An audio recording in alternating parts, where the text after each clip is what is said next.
Hare Krishna. Welcome to our student presentations today. So first is His Grace Damodar Krishna Prabhu. So he will be talking or giving a presentation from chapter 1, as I understand. So we will get started. Thank you, Prabhuji.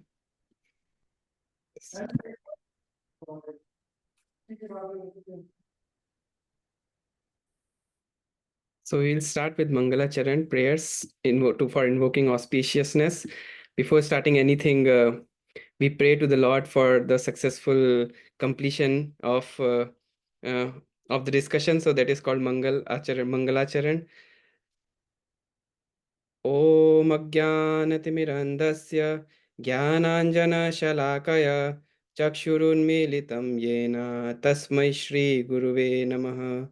Shri Chaitanya Manobhishtam Sthapitam Yena Bhutale Swayam Rupaha Kadamahyam Dadati Swahapadantikam Vandeham Shri Guru Shri Yuta Padakamalam Shri Gurun Vaishnavamsha Shri Rupam Sagrajatam Sahagana Raghunathanvitam Tam Sajivam Sadvaitam Savadhutam Parijana Sahitam Krishna Chaitanya Devam Shri Radha Krishna Padan Sahagana Lalita Shri Vishakhanvitam हे कृष्णा करुणा सिंधो दीनबंधो जगतपते गोपेश गोपिका कांत राधा कांत नमोस्तुते तप्त कांचन गौरांगी राधे वृंदावनेश्वरी वृषभानुसुते देवी प्रणमामि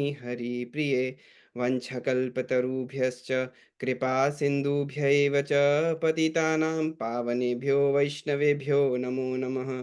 जय श्री कृष्ण चैतन्य प्रभु नित्यानंद श्री अद्वैत गदाधर श्रीवासादि गौर भक्तवृंद हरे कृष्णा कृष्ण कृष्ण हरे हरे हरे राम राम राम हरे हरे। नमो ओं विष्णुपादाय कृष्णप्रेष्ठाय भूतले श्रीमते भक्ति वेदांत स्वामी निति नामिने नमस्ते सारस्वते देवे गौरवाणी प्रचारिणे निर्विशेष शून्यवादी पाश्चात्य देश तारिणे। शिला प्रभुपाद की जय। And then all the devotees as well as I pay my obeisances to Param Karuna Prabhu Damodar Leela Mataji, because they are also in the same disciplic line, and they are trying to disseminate the knowledge that's coming from Srila Prabhupada and his disciples. Very grateful to them. And then I want to thank all of you as well, because without the presence of all of you, I can't discuss these topics. And then discussing the topics of Bhagavad Gita or Srimad Bhagavatam is always nectarian. So yeah, today's topic is understanding the Bhagavad Gita as it is. What is the meaning of as it is? And then going from arrogance to devotional service by seeing few verses and few examples. This is also part of the long question that's going to come in our exam. That is that we have to discuss points that we learn from different chapters of Bhagavad Gita. So these are some preparations that I was doing. So this is more or less my understanding as well as references from Shastra. So yeah, please correct me if there was anything, there will be anything wrong. So that's why I'm saying that this is just my preparation for the test. So I want to start with the, you see, pointer. I want to start with the understanding, like trying to see what is the correct meaning of as it is, and I want to make it a little interactive so we can discuss as well. So I'll put different points here, and maybe one of the point could be a right answer. So at the end, maybe few of you can say which one is right, which one is wrong. So different acharyas or different people or different spiritualists nowadays interpret Bhagavad Gita in different ways. So there are several Bhagavad Gita's translations in the market, and then we have Srila Prabhupada's translation as well. So what is the difference between those translation and Srila Prabhupada's translation? Why Srila Prabhupada's translation is called as it is translation? And then we see there are some points that many different translations says. For example, one of them is the ultimate teaching of Bhagavad Gita is see everyone with equal eye. that's there in one of the verses of Bhagavad Gita, and taking that verses of Bhagavad Gita and saying that, okay, the ultimate teaching of Bhagavad Gita is see everyone with equal eye. Everyone and everything is one. Okay, so we will discuss which one is correct or which one is not at the end, or I may ask you all to just pitch in and say which one is correct. Which one do you think is correct? So second one is, many times you might hear different Babas saying to merge with Supreme Brahman is the ultimate goal of Bhagavad Gita, where all dissolves in one, just like salt dissolved in water. And then we have points like Kurukshetra is not just a place of war, but the battlefield represents our core of heart, where we are having constant battle. So people speculate about Bhagavad Gita that since it took place in Kurukshetra, so Kurukshetra can also be considered as a, since Kurukshetra is a place where the war happens, so our heart can also be considered as a battlefield. So many people discuss it like that. Some says the Pandavas were 5, and so our senses are also 5. The senses are also called Pandavas, and then Pandavas is a Pandava in a way. Similarly, we are also in a way with our mind. I mean, just like Krishna is trying to teach Pandavas, mind is trying to teach our senses, and then people try to speculate like this. Krishna taught us to go within. When we breathe and meditate and go within, that is the ultimate goal. So Krishna is teaching us to go within from Bhagavad Gita, and then just breathe and meditate. That is the ultimate goal of Bhagavad Gita. And then this one is, sorry, the screen is coming in between. So this one is Krishna represents our super soul and Arjuna represents our soul. That's how we should approach Bhagavad Gita. So if everyone knows we all have super soul, so some people say, okay, that means Krishna from within us is trying to teach us Bhagavad Gita, just like he's trying to teach Arjuna. So our soul is Arjuna and Krishna is a super soul. So we can consider that, and then that is how we should approach Bhagavad Gita. So my question to you is, all of you, is which one do you think is the correct answer? Just give a guess, and then we can start like in 10 seconds.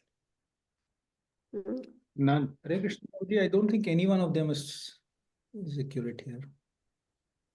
Very nice. That's the answer I was expecting. So these all are speculative ideas here that leads to offenses in some or the other way. Therefore, the correct answer is none of these represent as it is. So very nice. So okay. So Prabhupada, and then I heard even in devotee circle sometimes people say some ideas like Kurukshetra can be considered as a place of war, so our heart is also place of war, things like that. So that shows that maybe they don't have a deep understanding of Bhagavad Gita.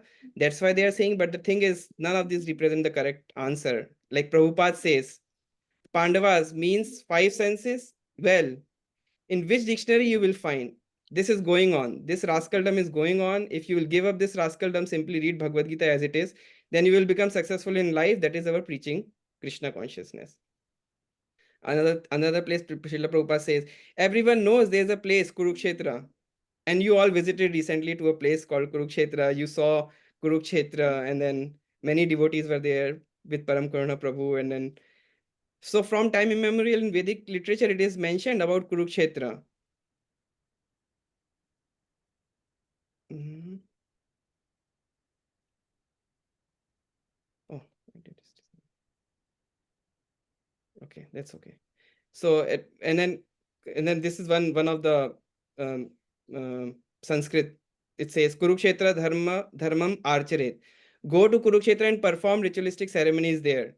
So it is dharma kshetra. So how you can interpret Kurukshetra as a body? Where is that dictionary, and where is the necessity of interpreting it like that?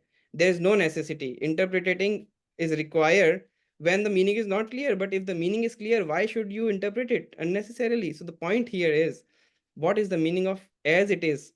So till here we understood that what is not the meaning of as it is. When we use our mind and start to correlate things from Bhagavad Gita, okay, Krishna could be super soul.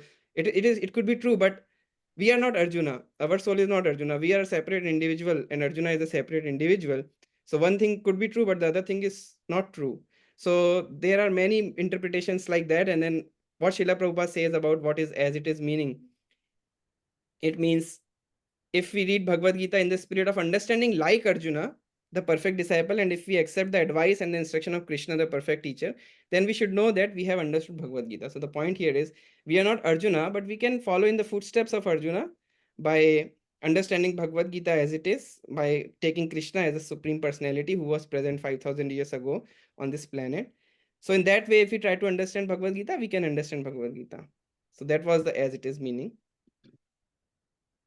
So going to the flow overview of chapter 1 that we have to discuss in our exam. So first verse says Dhritarashtra inquiring to Sanjay inquiring to Sanjay about what's happening on the battlefield of Kurukshetra, and then 2 to 11 Duryodhana's fear and diplomacy in describing the armies, and then 12 to 19 blowing of conch shell, signs of victory of Pandavas, like the shattering of the hearts of other party Kauravas, and then Arjuna observes the army from verse 20 to 27, and then all 28 to 46 Arjunas give different reasons not to fight. So this is like the overview of chapter 1 that we can take. All these are only 5 topics that are discussed in the first chapter. We'll take some verses now, just few verses, and then we'll try to see what we learned from them.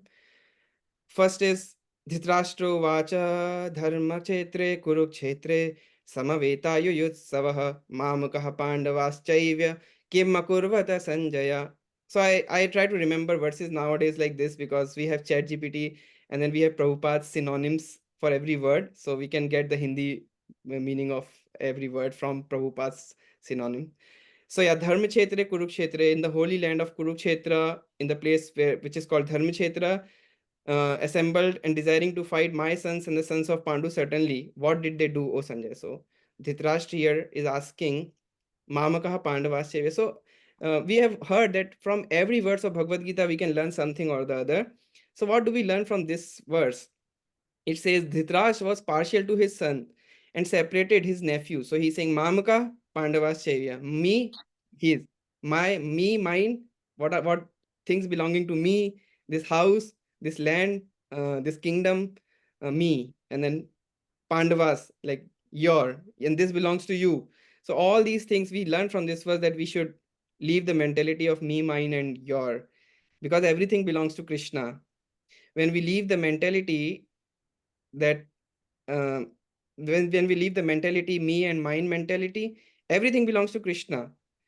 Even me, I belong to Krishna. Even the people who I'm thinking those are mine, they belong to Krishna. They are children of Krishna as well. So when we leave this mentality, there are many wars going on currently, right? Someone thinks that this is my country because I was born here. Someone thinks that this is my country, me, mine, your. So if we leave that mentality, countries can live very peacefully. This is just one example. So because of this mentality, there's wars, chaos. There are, Prabhupada said, just like dog try to defend his area, similarly, there are countries trying to defend their areas. Like you can't enter this country because you have to get a visa. This is all the country. This is all the place that belongs to the Lord. So we can go anywhere and preach Krishna consciousness. So that's how Srila Prabhupada was saying. But this me and mine mentality we should leave this me and mine mentality. That's what we learned from this first verse. And then we also learn that desire for sense gratification. So Dhritarashtra, Prabhupada writes in the purport that Dhritarashtra's desire is that he wants his children to rule. So his children to rule. So he wants something, because if his children will rule, then he will feel happy. So desire for sense gratification, and Krishna says that causes lust and anger. If the sense gratification is not fulfilled, it causes anger, and if it's fulfilled, it causes more lust. Bhagavad Gita 2.62. And then if we fall to prey to these two things, lust and anger, then it leads to fall down. Like we see the picture from Bhagavad Gita where it shows like attachment to things, like which things for sense gratification, like greed, lust, ignorance, anger, envy, leads to the fall down of the living entities, whereas attachment to Krishna, attachment to scriptures, attachment to Guru, Sadhu, Shastra leads to the uh, uh, progress in Krishna consciousness. So that's what we learned from this first verse. Second verse, so after Dhritarashtra Vacha Sanjay, he started describing Sanjay Vacha Drishtva tu Pandavanikam Vyudam Duryodhanastada Acharyam Upasangamya Raja Vachanam Abravit. Seeing the army of the Pandavas arrayed in military formation at that time, King Duryodhana approached his teacher and spoke these following words. So yeah, Srila Prabhupada translated this verse as, O king. So basically, Sanjay is referring to Dhritarashtra as, O king. Seeing the Pandavas army, Duryodhan went to his teacher, and then there are other acharyas who also says Raja. They say that Raja is referred to Duryodhan. So there are different. So in Sanskrit you can translate it in different ways. Where, yeah. So one thing we can ask that he is a Raja. Duryodhan is a Raja. How then? And then he's going to Guru. So that's the best thing, right? Like whenever we are in the middle of anything, if we are going to our Guru, approaching Guru, it's a good thing. So what's wrong with that? What's wrong with this? It's a good thing to learn, right? So one thing we can learn is like approaching our our Shiksha Gurus, Diksha Gurus is not a bad thing whenever we are in the middle of anything. But what's wrong here is intention behind approaching Guru is also important. That's what we see from this. So that's what's the learning from this one, that Duryodhana approached Acharya, important. So which shows that importance of seeking counsel to our elders, from our gurus and shiksha gurus, which is very good thing. So that's what we learned, that we should approach our acharyas, but the intent should not be rooted with pride and fear of losing, like materialistic, which should not have a materialistic consciousness. Many times people go to, I was hearing Srila Gaur Govind Swami Maharaj, he was saying people approach Guru and then pray, Guru Maharaj, please allow me to do this. Or like, please, can I do this? Like they as kind of like they already decided that they want to do it. They just are going to their Guru just to seek yes from him so that they can feel better. Yes, I followed my Guru's instruction. Instead of that, one should leave pride and approach with open mind. And then a leader must seek wisdom in challenging situations. So that's a good thing that we can learn from Duryodhana, that he's going to his Guru to learn something. But let's see if he's going there to learn or what is he doing. So as soon as he reached there to his Guru, he says, oh yeah, before that actually, to read from Srila Prabhupada. Only one who is actually eager to receive knowledge to eradicate the darkness of ignorance is eligible to approach Guru or spiritual master. The Guru should not be approached for material benefits. One should not approach a Guru just to cure some disease or receive some miraculous benefit. This is not the way to approach Guru. Tad Vignartham. One should approach the Guru to understand the transcendental science of spiritual life. This is from Srila Prabhupada's purport. So now we will see, as soon as Duryodhana approaches his Guru, how he approaches his Guru, and then in the next chapter we see how Arjuna approaches his Guru. So Duryodhana approaches his Guru. As soon as he approaches his Guru, he says the first word is Pashaitam, which is an actionable word, which means dekho, like you Pashaitam Panduputranam Acharya Mahatim Chamum Vyudam Drupada Putrena Tava Shishyena Dhimata, which means Pashaitam means see. So he is going to his Guru and giving him instruction instead of getting instructed from him. He says, see, behold this army of sons of Pandu, Acharya Mahatim Chamum, which is like very huge in quantity. Vyudam Drupada Putrena. And then he's trying to taunt his Guru. He's saying, arranged by son of Drupada. And he is also the disciple of Duryodhana, is also the disciple of the Dronacharya, and Drupada is also the disciple of Dronacharya. So basically, they are god brothers, right? They are god brothers. But still, he's trying to taunt. See, he's your disciple. Doesn't mean he's my god brother. So Tava Shishyena Dhimata, and then he's very intelligent. See how nicely he arranged the military force from the other team. So seems to be the problem here. Sorry. This translation in the English, is it the translation for 2.7 or? Oh, sorry. I think I missed that. Yeah, I think that's the same one. Sorry about that. It's a bit confusing. Oh, okay. Yeah, I think this is not correct. Okay, that's better. Yeah, on the other hand, how Arjuna approaches his Guru, he says, Karpanya dosho ahapata svabhava पृच्छामि त्वां धर्मसमूढचेतः यश्रेयस्यान्निशितं ब्रूहि तन्मे शिष्यस्तेहं साधि मां त्वं प्रपन्नम.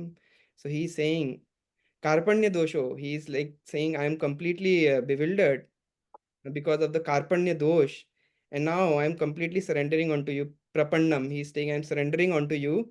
So someone may ask, is this like apple to apple comparison? Is Duryodhana a devotee? You are comparing devotee from a non-devotee, right? Someone may ask that. So the answer to that is Duryodhan Shiksha Guru is Baldev, Lord Balaram. He learned the military art from Lord Balaram. So he is devotee, but a proud, arrogant, and offensive one. So this is a fair comparison. And then we will see the mentality of arrogance versus humility while approaching Guru. So begins with Paschaitam, like giving a actionable item to his Guru, reflecting arrogance as he gives instruction to his own teacher. On the other hand, Arjuna admits Samudha Chetaha, confused mind, and seeks dharma, duty, guidance, exemplifying humility. And then second is refers to Dronacharya disciple Drupada son with sarcasm and showing Duryodhana's overconfidence. And then on the other hand, Arjuna uses respectful language like Shishyasteham, I am your disciple, showing openness to being corrected. And then Duryodhana's approach shows pride and an assumption of authority over his guru. And then on the other hand, Arjuna shows surrender and humility, which is like prapannam, which is the important word in that shloka, and reflecting to readiness to learn.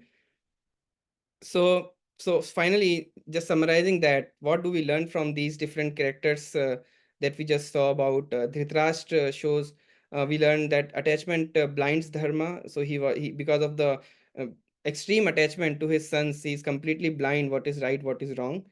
Duryodhana, pride blocks wisdom. Since he was very prideful, like even in a suffering or in a happiness, if one is very proud, it actually blocks the wisdom.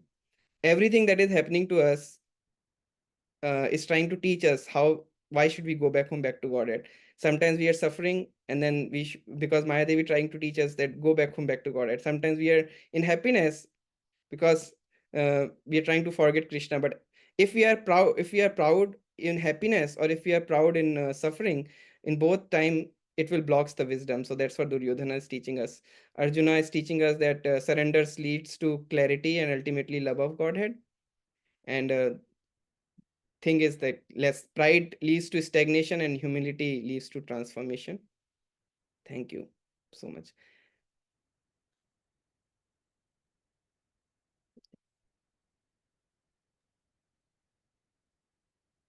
Right.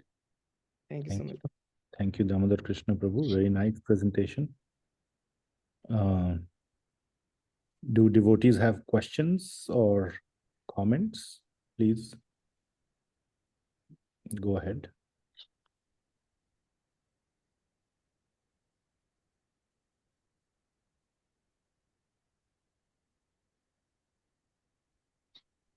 So, okay. Anybody? Hare Krishna Prabhu. Just want to thank Damodar Krishna Prabhu. Excellent presentation. Throughout the entire presentation is like, and you are going on and without not even a single pause and break. It was like sitting on the other side. Like it was so nice to listen your presentation, Prabhu. And I see the bonus question. Reflect on which character from chapter 1 resonates with you most. Like personally, I would like to share my experience. So everyone wants to be like Arjuna and surrender to Krishna, but inside me, at least I can't talk about others. We are blinded by, at least I'm blinded by due to the conditional or material world. So the goal is to be like Arjuna. If I would like to say, goal is to be like Arjuna, surrender to Krishna, and as Arjuna faced, I do have some confusions, conflicts in my mind.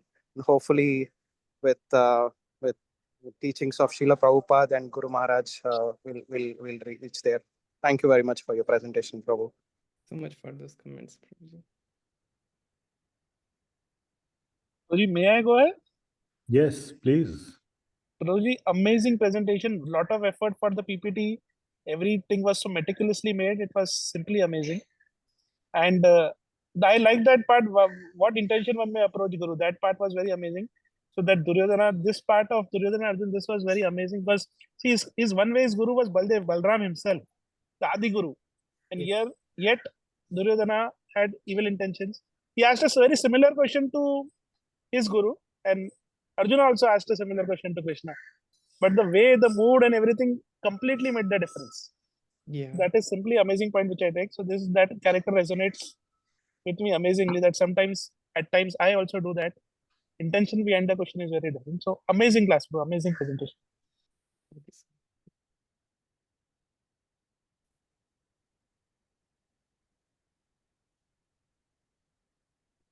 Yeah, I would like to also say the same thing. Very nice presentation, thoughtful, and put different points or different aspects, different verses of Bhagavad Gita to stitch a particular line of thought. So the line of thought was chosen first, and then picked various aspects from the Bhagavad Gita to make that point or to substantiate or provide the content from Bhagavad Gita to stitch together the entire line of thought. So that is very nice. That is how we must make presentations or when we want to speak with someone. In my experience, first fix the whole line of thought that you want to convey.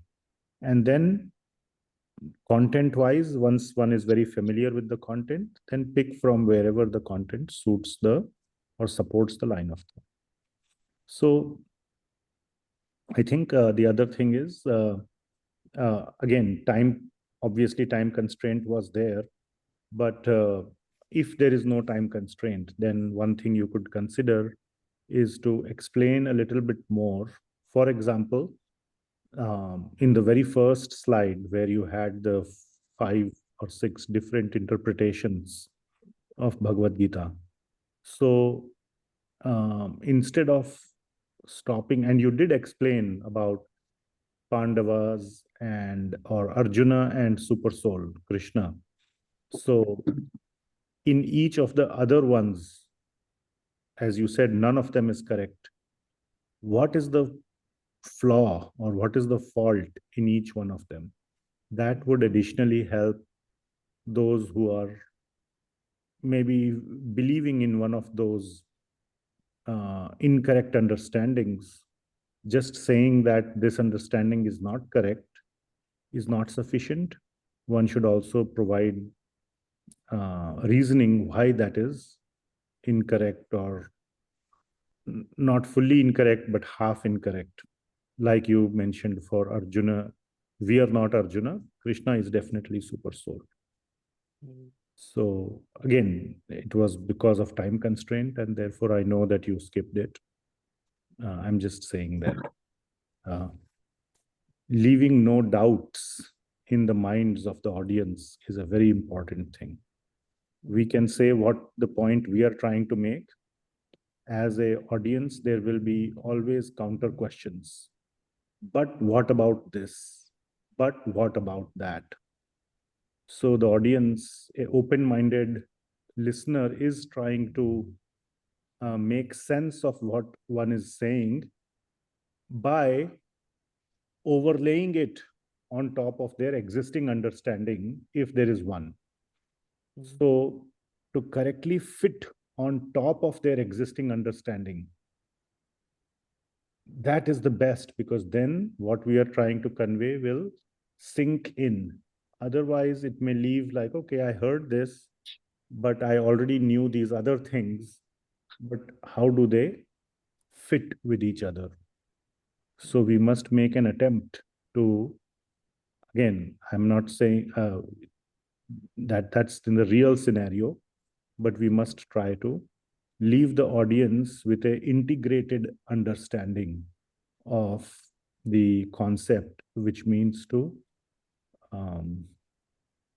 fit what we are trying to say with their given understanding.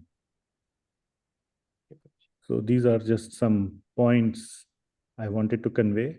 not specifically from your presentation, but as you were presenting, these points came to my mind and wanted to share about what I think makes for a good presentation also, which is, yeah. Thank so you very much. Anything else any other devotees want to share?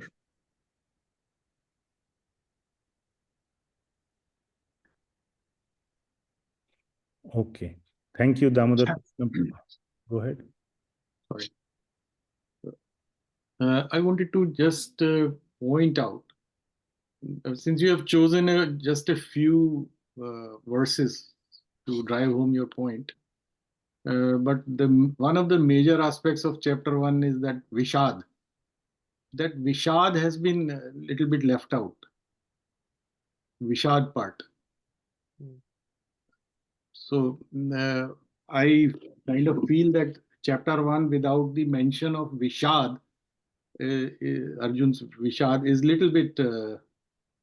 But I think this was not a summary of chapter 1. He was trying to That's what I was thinking a from that particular, yeah, he was trying to convey a particular topic line of thought. Yeah, and using aspects from chapter 1 as well as 2, both. right. That I've seen 2.7 he has quoted. Yeah, So, yeah. right.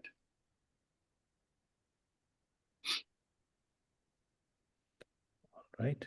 Thank you, Damodar Krishna Prabhu. Very nice presentation. Please keep up your skills and please, as you have already been doing by means of book distribution, as well as distributing the message within the books. Please keep it going. You are doing a wonderful effort in spreading Krishna consciousness to the people. Thank you so much.